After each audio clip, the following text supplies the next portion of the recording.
ಹೊಳೆ. ಹಾಗಾದ್ರೆ ಯುಪಿ ಸರ್ಕಾರಕ್ಕೆ ಬಂದ ಆದಾಯ ಎಷ್ಟು ಅಂತ ನೋಡೋದಾದ್ರೆ ಬರೋಬ್ಬರಿ 3 ಲಕ್ಷ ಕೋಟಿ ರೂಪಾಯಿ. ಮಹಾಕುಂಭ ಮೇಳಕ್ಕೆ ಹಣದ ಹೊಳೆಯೇ ಹರಿದು ಬರ್ತಿದೆ. ಫೆಬ್ರವರಿ 26ರ ವೇಳೆಗೆ 60 ಕೋಟಿ ಜನರು ಭೇಟಿ ನೀಡುವ ನಿರೀಕ್ಷೆ ಇದೆ. ವ್ಯಾಪಾರ ವಹಿವಾಟಿನಿಂದ 20,000 ಕೋಟಿ ರೂಪಾಯಿ, ಪೂಜಾ ಸಾಮಗ್ರಿಗಳಿಂದಲೇ 2,000 ಕೋಟಿ ರೂಪಾಯಿ ಸಿಗುವ ಸಾಧ್ಯತೆ ಇದೆ. 500ರಿಂದ 1 ಲಕ್ಷದವರೆಗೆ ಟೆಂಟ್ಗಳಿಂದಲೂ ಭಾರಿ ದುಡ್ಡು ನಿರೀಕ್ಷೆ ಇದೆ. ಒಟ್ಟು ಜಿಡಿಪಿ 3.25ರಿಂದ 3.5 ಲಕ್ಷ ಕೋಟಿ ರೂಪಾಯಿವರೆಗೆ ಏರಿಕೆಯಾಗುವ ಸಾಧ್ಯತೆ ಇದೆ.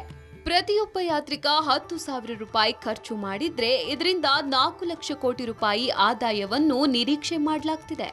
ಮತ್ತೊಂದು ಕಡೆ ದೇಶ ವಿದೇಶಗಳಿಂದ ಬರುವ ಯಾತ್ರಾರ್ಥಿಗಳಿಂದ ವ್ಯಾಪಾರ ಹೆಚ್ಚುತ್ತಿದೆ. ಪ್ರಯಾಗ್ರಾಜ್ಗೆ ಭೇಟಿ ನೀಡುತ್ತಿರುವ ಯಾತ್ರಿಕರ ವೆಚ್ಚದಿಂದಾಗಿ ಉತ್ತರ ಪ್ರದೇಶದ ಆರ್ಥಿಕತೆಗೆ 3 ಲಕ್ಷ ಕೋಟಿ ರೂಪಾಯಿಗಳನ್ನು ಕೊಡುಗೆಯಾಗಿ ನೀಡಲಿದೆ ಅಂತ ಇತ್ತೀಚೆಗಷ್ಟೇ ಯುಪಿ ಸಿಎಂ ಯೋಗಿ ಆದಿತ್ಯನಾಥ್ ವಿಧಾನಸಭೆಯಲ್ಲಿ ಹೇಳಿದ್ರು. ಮಹಾಶಿವರಾತ್ರಿಯವರೆಗೆ ಕುಂಭಮೇಳಕ್ಕೆ ಬರೋ ಭಕ್ತರ ಸಂಖ್ಯೆ 60 ಕೋಟಿ ತಲುಪಲಿದೆ ಎಂದು ಅಂದಾಜಿಸಲಾಗಿದೆ.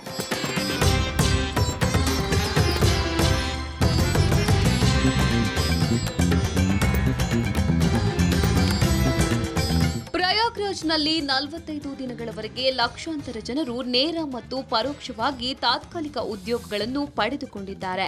ಮಹಾಕುಂಭ ಮೇಳದಿಂದಾಗಿ ವಾಣಿಜ್ಯ ಜಾಹೀರಾತುಗಳು ಮತ್ತು ಹೋರ್ಡಿಂಗ್ಗಳು ಸರ್ಕಾರಕ್ಕೆ ಆದಾಯವನ್ನು ತಂದುಕೊಡುತ್ತಿದೆ. ಇದಲ್ಲದೆ ಕುಂಭಮೇಳಕ್ಕೆ ಬರುವ ಯಾತ್ರಾರ್ಥಿಗಳು ಮಾಡುವ ಖರ್ಚಿನಿಂದಾಗಿ ಉತ್ತರ ಪ್ರದೇಶದ ಆರ್ಥಿಕತೆ ಬಲಗೊಳ್ಳುತ್ತಿದೆ. ಈಗಾಗಲೇ ಉತ್ತರ ಪ್ರದೇಶ ಸರ್ಕಾರಕ್ಕೆ ಸುಮಾರು 3 ಲಕ್ಷ ಕೋಟಿ ರೂಪಾಯಿಗಳಷ್ಟು ಆದಾಯ ಹರಿದು ಬಂದಿದೆ ಎಂದು ಘೋಷಿಸಲಾಗಿದೆ.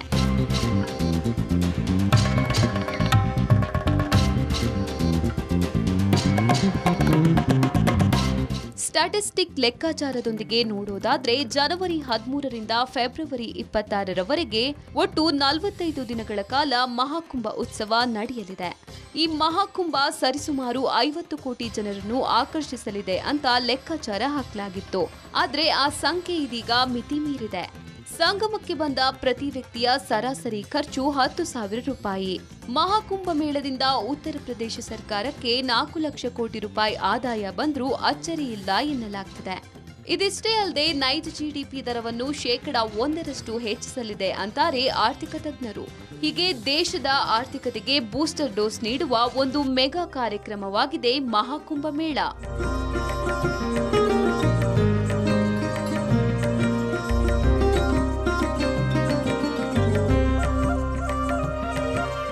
ಏನೇ ಆಗ್ಲಿ ಮಹಾಕುಂಭ ಮೇಳ ಬಡವರ ಹೊಟ್ಟೆ ತುಂಬಿಸುತ್ತಾ ಅಂತ ಪ್ರಶ್ನೆ ಮಾಡಿದವರಿಗೆ ಈ ಆದಾಯ ಪ್ರತ್ಯುತ್ತರವಾಗಿದೆ. ಇತ್ತ ಸಣ್ಣ ಪುಟ್ಟ ವ್ಯಾಪಾರಿಗಳು ಹೆಚ್ಚಿನ ಆದಾಯವನ್ನು ಗಳಿಸುತ್ತಿದ್ದಾರೆ. ಅಂದ್ರೆ ಹೂ ಮಾರೋರು, ತೀರ್ಥದ ಕ್ಯಾನ್ ಮಾರೋರು, ಸಣ್ಣ ಪುಟ್ಟ ತಿಂಡಿ ಅಂಗಡಿಗಳು, ಆಟೋ ರಿಕ್ಷಾ, ಖಾಸಗಿ ಬಸ್ ಸೇರಿ ಎಲ್ಲರ ಜೇಬು ತುಂಬಿಸ್ತಿರೋದು ಕೂಡ ಇದೇ ಮಹಾಕುಂಭ.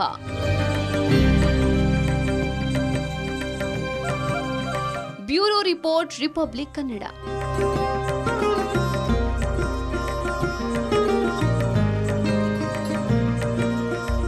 ನಾಗಸಾಧುಗಳ ಪರಂಪರೆಯಲ್ಲಿ ಅತಿ ಹೆಚ್ಚು ನಾಗಸಾಧುಗಳಿರುವ ಅಖಾಡ ಅದುವೇ ಜುನಾ ಅಖಾಡ. ಮಹಾಕುಂಭ ಮೇಳಕ್ಕೆ ಯಾರೇ ರಾಜಕೀಯ ವ್ಯಕ್ತಿಗಳು ಬಂದರೂ ಕೂಡ ಅವರು ಈ ಜುನಾ ಅಖಾಡದ ಈ ಸಂತನನ್ನ ಭೇಟಿ ಮಾಡ್ತಾರೆ. ಹಾಗಾದ್ರೆ ಈ ಸಂತ ಯಾರು? ಈ ಸಂತನಿಗೂ ಕರ್ನಾಟಕಕ್ಕೂ ಇರುವ ನಂಟೇನು? ಏನ್ ಹೇಳ್ತಾನೆ ಕರ್ನಾಟಕದ ರಾಜಕೀಯ ವ್ಯಕ್ತಿಗಳ ಆಗಮನದ ಕುರಿತಾಗಿ? ಯಾರವನು? ಈ ವರದಿ ನೋಡಿ. ಕರ್ನಾಟಕದಿಂದ ಯಾರೇ ಬಂದರೂ ಕೂಡ ನಮ್ಮ ರಾಜಕಾರಣಿಗಳಾಗಿರ್ಬೋದು ಅಥವಾ ಯಾರೇ ಮಂತ್ರಿಗಳು ಯಾರೇ ಆಗಿರ್ಲಿ, ಕೇಂದ್ರ ಮಂತ್ರಿಯೂ ಕೂಡ ಅಮಿತ್ ಶಾ ಆದಿಯಾಗಿ ಯಾರೇ ಆಗಿರ್ಲಿ, ಯಾವುದೇ ರಾಜ್ಯದಿಂದ ಯಾರೇ ಬಂದರೂ ಕೂಡ ಜುನಾ ಅಖಾಡದ ಶ್ರೀಗಳನ್ನ ಭೇಟಿ ಆಗ್ತಾರೆ, ಗುರುಗಳನ್ನ ಭೇಟಿ ಆಗ್ತಾರೆ. ಇವತ್ತು ನಾವು ಅವ್ರನ್ನ ನಿಮಗೆ ತಿಳಿಸ್ತಾ ಇದೀವಿ. ಅವ್ರು ಯಾರು, ಏನು, ಅವ್ರ ಶಕ್ತಿ ಏನು ಎತ್ತ ಅನ್ನೋದ್ರ ಬಗ್ಗೆ. ಗುರುಗಳೇ, ನಮೋ ನಾರಾಯಣ. ओम नमो नारायण। आपके चैनल के माध्यम से बहुत बहुत साधुवाद देना चाहूंगा रिपब्लिक को, जो 24 घंटा महीनों से लगातार कुंभ मेले में रह करके सनातन संस्कृति, पद्धति, परंपराओं का प्रचार प्रसार किया। और आप कर्नाटक से आए हो, आपको बहुत बहुत साधुवाद व्यक्तिगत रूप से देना चाहूंगा। ನಿಮ್ಗೆ, ನಿಮ್ ಮನೆಗೆ, ನಿಮ್ ಎಲ್ಲ ಟೀಮ್ಗೆ ಒಳ್ಳೇದಾಗ್ಲೆ. ಅದೇ ಕಾಮನಾ ಐತಿ ನಮ್ದ. ನಿಮ್ ಚಾನೆಲ್ಗೆ ಒಳ್ಳೇದಾಗ್ಲಿ, ನಿಮ್ ಚಾನೆಲ್ ಇಂದ ದೇಶಗೆ ಒಳ್ಳೇದ ಸಂದೇಶ ನೀವು ಕಳಿಸಿ ನಿಮ್ಗೆ ಕಳ್ಸಕ ಅವಕಾಶ ದೇವ್ರ ಕೊಟ್ಟ ನಿಮ್ ಬಹಳ ಪುಣ್ಯ ಐತೆ. ದೇವ್ರ ನಿಮ್ಗೆ ಒಳ್ಳೇದ ಮಾಡ್ಲಿ, ನಿಮ್ ಫ್ಯಾಮಿಲಿಗೆ ನಿಮ್ ಕುಟುಂಬಗೆ ಎಲ್ಲ ಒಳ್ಳೇದಾಗ್ಲಿ. ಓಂ ನಮಃ ಶಿವಾಯ. ನೋಡಿ, ನಮ್ಮ ಒಂದು ಚಾನಲ್ ದೇಶ ಮೊದಲು ಅಂತ ಹೇಳಿ, ನೇಷನ್ ಫಸ್ಟ್ ಅಂತ ಹೇಳಿ ವಿಶ್ವದ ಮುಂದೆ ಇವತ್ತು ಪ್ರಚಲಿತದಲ್ಲಿರುವಂತಹ ಚಾನಲ್ ಅದು ರಿಪಬ್ಲಿಕ್. ಕನ್ನಡ, ಇಂಗ್ಲಿಷ್, ಹಿಂದಿ, ಬೆಂಗಾಳಿ ಎಲ್ಲ ಭಾಷೆಯಲ್ಲಿದೆ. ಬಾಬಾ ಬಹಳ ಖುಷಿ ಆಯ್ತು ತಮ್ಮನ್ನು ಭೇಟಿಯಾಗಿ. ಬಾಬಾ, ತಾವು ಕರ್ನಾಟಕದ ಸಂಪರ್ಕ ಹೆಂಗೆ ಬಾಬಾ ತಮ್ಗೆ? कर्नाटक कोप्पल जिला में कुष्टगी तालुक है. कुष्टगी तालुक में कुछ साल पहले मुझे भूमि दान मिला था, वहां मैं मठ का निर्माण कर रहा हूं. बाकी मैं जूना अखाड़े का सचिव हूं. देश भर में हमारे सन्यासी लाखों की संख्या में पाए जाते हैं. मेरा नाम श्री महंत सहदेवानंद गिरी. कर्नाटक में जो मठ है श्री अमरनाथेश्वर महादेव मठ, मैं उसका पीठाधीश्वर. दक्षिण भारत में हमारे को मठ का स्थापना करने का अवसर दक्षिण भारत के लोगों ने दिया कि आप दक्षिण भारत में रहें, अपनी सन्यास की परंपरा को यहाँ कायम करें.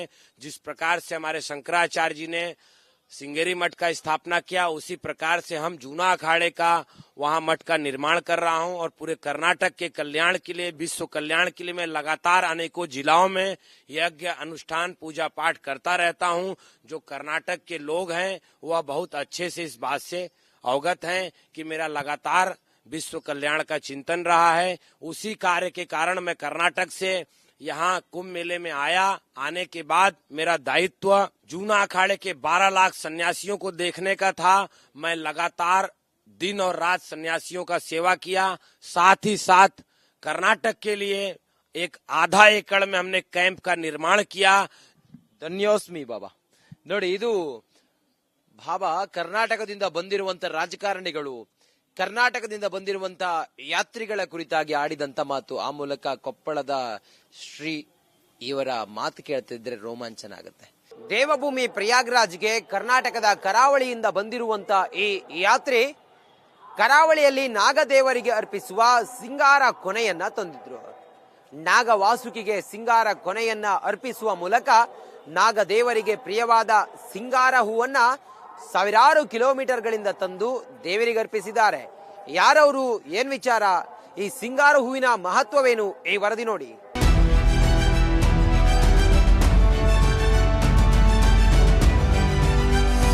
ದೇವಭೂಮಿ ಪ್ರಯಾಗ್ರಾಜ್ನ ಈ ಮಹಾ ಕುಂಭಮೇಳಕ್ಕೆ ಬರುವಂತ ಯಾತ್ರಿಕರ ಸಂಖ್ಯೆ ಸಹಸ್ರಾರು. ಕರಾವಳಿಯಿಂದಲೂ ಕೂಡ ಬಂದಿರುವಂತ ಯಾತ್ರಿಕರು ಲೆಕ್ಕವಿಡದಷ್ಟು.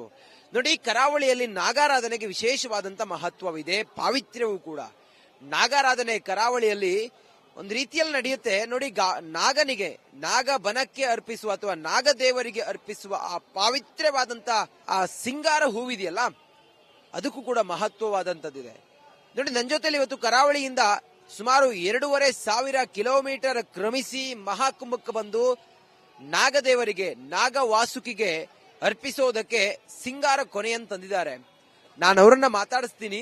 ಈ ನಾಗದೇವರಿಗೆ ಅರ್ಪಿಸುವಂತ ಸಿಂಗಾರ ಹೂವಿನ ಮಹತ್ವ ಮತ್ತೆ ಯಾಕಾಗಿ ತಂದ್ರು, ಏನು ಎತ್ತ ಅನ್ನೋದನ್ನ ಅವರನ್ನೇ ಮಾತಾಡ್ಸೋಣ.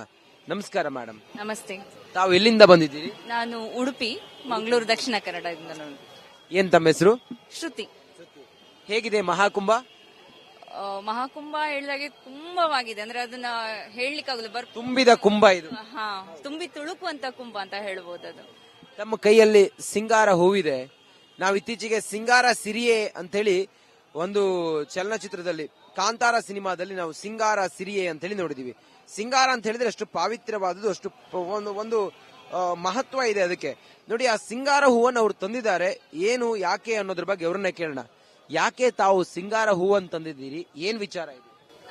ಒಂದು ಕುಂಭಮೇಳಕ್ ಬರ್ತಾ ಇದೀನಿ ಅನ್ನೊಂದು ಕನ್ಸಾಗಿತ್ತು. ಅದ್ರ ನನ್ಸಾದಾಗ ಅದರೊಂದು ಎಕ್ಸೈಟ್ಮೆಂಟ್ ತುಂಬಾ ಬೇರೆನೆ ಇತ್ತು. ಅದಾಗ್ತಿದ್ದಾಗೆ ಮನ್ಸಿಗೆ ಏನೋ ಸಂಕಲ್ಪ ಆಯ್ತು, ಇಷ್ಟು ದೂರ ಹೋಗ್ತಾ ಇದ್ದೀನಿ, ಖಾಲಿ ಕೈಯಲ್ಲಿ ಹೋಗೋದಕ್ಕಿಂತ ನಮ್ಮೂರ ತುಳುನಾಡಿನ ಮಲ್ಲಿಗೆ ಹೂವು, ಹಾಗೆ ನಮ್ಮ ತುಳುನಾಡಿನ ನಾಗದೇವರಿಗೆ ತುಂಬಾ ಪ್ರಿಯವಾದಂತಹ ಹೂವು ಒಂದು ಇದು ಹಿಂಗಾರ. ಸೊ ಅದನ್ನ ತಗೊಂಡು ಹೋಗ್ಬೇಕು ಅಂತ ಯಾಕೋ ಮನ್ಸಿಗೆ ಅನ್ಸ್ತು. ಬಟ್ ಭಯನೂ ಇತ್ತು, ಗೊತ್ತಿಲ್ಲ. ಯಾಕಂದ್ರೆ 3 ದಿನ ಪ್ರಯಾಣ ಆಯ್ತು ಟ್ರೈನಲ್ಲಿ ನಾನು ಬರ್ಬೇಕಾದ್ರೆ. ಅದು ಹೇಗಿರತ್ತೆ, ಕೊಳ್ತೋಗತ್ತಾ ಅಥವಾ ಹಾಳಾಗತ್ತೋ ಅಂತ ತುಂಬಾ ಭಯ ಆಯ್ತು. ಬಟ್ ಹೇಳ್ತಾರಲ್ಲ, ದೇವರ ಸಂಕಲ್ಪ ದೇವರಿಗೆ ಇಷ್ಟ ಇದೆ ಅಂತ ಅಂದ್ರೆ ಅದು ಹೇಗಿದ್ರು ಅವ್ರು ತರ್ಸ್ಕೊಂತಾರೆ, ಹೇಗಿದ್ರು ಸ್ವೀಕಾರ ಮಾಡ್ತಾರೆ ಅಂತ ಹೇಳಿದಾಗೆ ಅದು ಏನು ಆಗಿರ್ಲಿಲ್ಲ ಇತ್ತು. ಹಂಗೆ ಮೊಗ್ಗೆ ಇತ್ತು. ಅದು ಎಷ್ಟು ಖುಷಿ ಆಯ್ತು ಅಂದ್ರೆ ಅದ್ರ ಗಂಗಾ ತಾಯಿ ಸ್ವೀಕರಿಸ್ಬೇಕಾದ್ರೆ ನನ್ಗೆ ಒಂಥರ ಕಣ್ಣೀರೇ ಬಂದ್ಬಿಡ್ತು. ಯಾಕಂದ್ರೆ ಅಷ್ಟು ಖುಷಿ ಆಗೋಯ್ತು. ಆ ತಾಯಿ ನನ್ನ ಹೂವನ್ನ ಅಷ್ಟು ದೂರದಿಂದ ತಗೊಂಬಂದು ಅಷ್ಟು ಜೋಪಾನ ತಂದದನ್ನ ಸ್ವೀಕರಿಸಿದ್ದಾರೆ. ಈಗ ಇಲ್ಲಿದು ನಾಗ ದೇವರು ತುಂಬಾ ವಿಶೇಷ ಅಂತ ನಾನು ಕೇಳ್ಪಟ್ಟಿದೆ. ಬಟ್ ಅದ್ ನೋಡ್ಲಿಕ್ಕೂ ಕಾಯ್ತಾ ಇದ್ದೇನೆ. ಹಾಗೆ ಅಲ್ಲಿ ಹೋದಾಗ ಒಂದು ಖಾಲಿ ಕೈಗಿಂತ ನಾ ಅದರ ಪ್ರಿಯವಾದ ಹೂವನ್ನ ತಗೊಂಡ್ ಹೋಗ್ಬೇಕು ಅಂತ ಹೇಳಿ ತಗೊಂಡ್ ಬಂದೆ.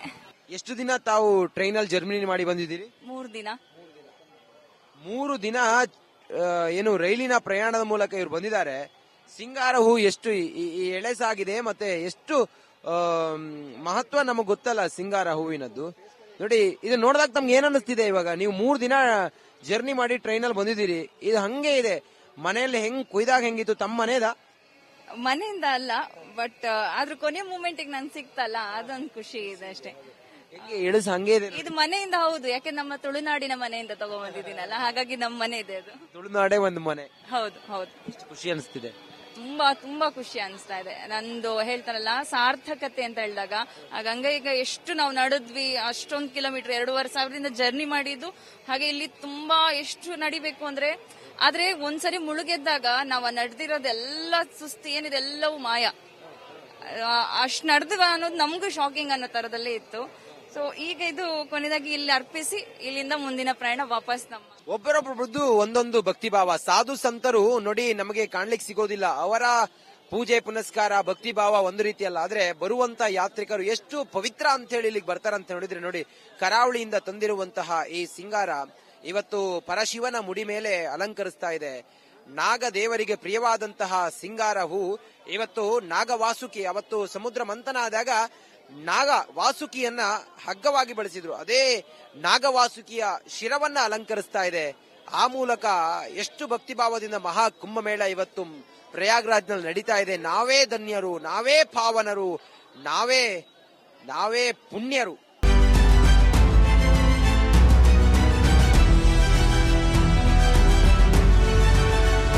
ಮಹಾ ಕುಂಭಮೇಳಕ್ಕೆ ಭಕ್ತರವೇ ಸಾಗರವೇ ಹರಿದು ಬರ್ತಿದೆ. ಕರ್ನಾಟಕದಿಂದಲೂ ಕೂಡ ಲಕ್ಷಾಂತರ ಭಕ್ತರು ಆಗಮಿಸ್ತಾ ಇದ್ದಾರೆ. ಬಂದಿರುವ ಭಕ್ತರು ರಿಪಬ್ಲಿಕ್ ಕನ್ನಡದ ಜೊತೆಗೆ ಮಾತನಾಡ್ತಿದ್ದಾರೆ. ಯಾರ್ಯಾರು ಏನೇನು ಹೇಳಿದ್ದಾರೆ ಅನ್ನೋದರ ಸಂಪೂರ್ಣ ಮಾಹಿತಿಯನ್ನು ಕೊಡ್ತೀವಿ ಚಿಕ್ಕ ಬ್ರೇಕ್ ಆದ್ಮೇಲೆ. ರಿಪಬ್ಲಿಕ್ ಕನ್ನಡ ಡೇ 1 ನಿಂದ ಪ್ರಯಾಗ್ರಾಜ್ನ ಮಹಾ ಕುಂಭಮೇಳದ ಮೆಗಾ ಕವರೇಜ್ ಅನ್ನ ಮಾಡ್ತಾ ಇದೆ. ಕರ್ನಾಟಕದಿಂದ ಬರುವ ಯಾತ್ರಿಕರನ್ನ ಹುಡುಕಿ ರಿಪಬ್ಲಿಕ್ ಕನ್ನಡ ಮಾತಾಡಿಸ್ತಾ ಇದೆ. ಆ ಮೂಲಕ ಕನ್ನಡಿಗರ ರೋಮಾಂಚನಕಾರಿ ಅನುಭವವನ್ನ ಮಹಾ ಕುಂಭಮೇಳದ ಈ ಪಾವಿತ್ರ್ಯವಾದಂತ ಪುಣ್ಯ ಧರೆಯಲ್ಲಿ ಮಾತನಾಡಿದ್ದಾರೆ. ಏನ್ ಹೇಳಿದ್ದಾರೆ, ಯಾರು ಬನ್ನಿ ನೋಡೋಣ.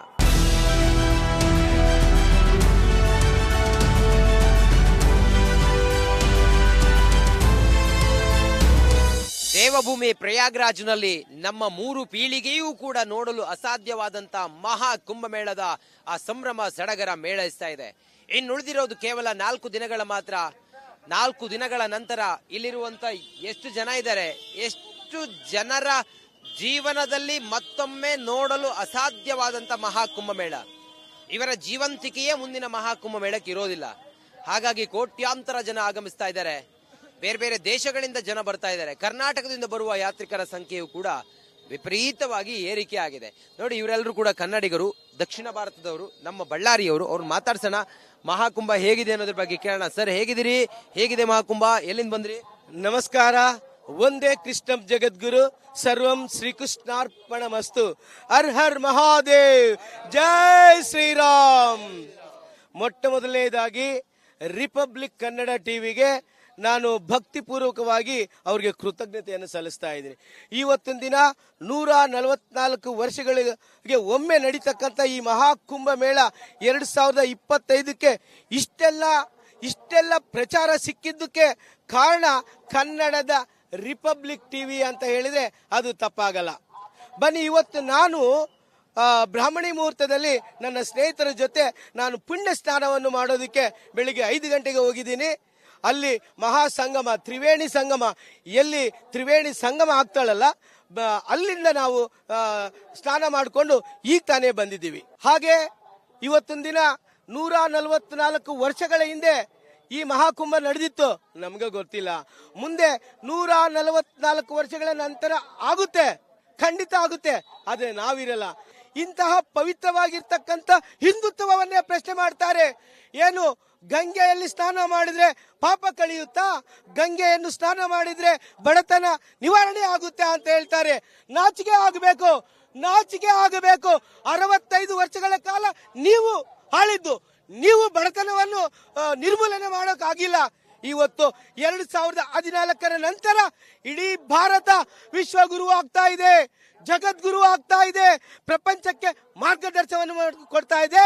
ಇದಕ್ಕೆ ಕಾರಣ ಸನಾತನ ಧರ್ಮ, ಹಿಂದೂ ಧರ್ಮ. ಇದರಲ್ಲಿ ಇಷ್ಟು ಪವರು, ಇಷ್ಟು ತಾಕತ್ತಿದೆ. ಜೈ ಸನಾತನ ಧರ್ಮ, ಜೈ ಹಿಂದೂ ಧರ್ಮ. ನೋಡಿ, ಇದು ಭಾರತದ ಗತ ವೈಭವ, ಭಾರತದ ಗತ ಪರಂಪರೆ. ಆ ಮೂಲಕ ಮಹಾಕುಂಭಮೇಳದಿಂದ ನಮ್ಮೊಳಗಿರುವಂತ ಸನಾತನಿ ಜಾಗೃತ ಆಗಿದೆ ಅನ್ನೋದನ್ನ ಹೇಳ್ತಾ ಇದ್ದಾರೆ. ಆ ಮೂಲಕ ಭಾರತ ಎಂದಿಗೂ ಕೂಡ ಹಿಂದೂ ರಾಷ್ಟ್ರವೇ. ಇದು ವಿಶ್ವಕ್ಕೆ ಒಂದು ಸಂದೇಶ, ಪ್ರಪಂಚಕ್ಕೆ ಒಂದು ಸಂದೇಶ ಅನ್ನೋದನ್ನ ಹೇಳ್ತಾ ಇದ್ದಾರೆ.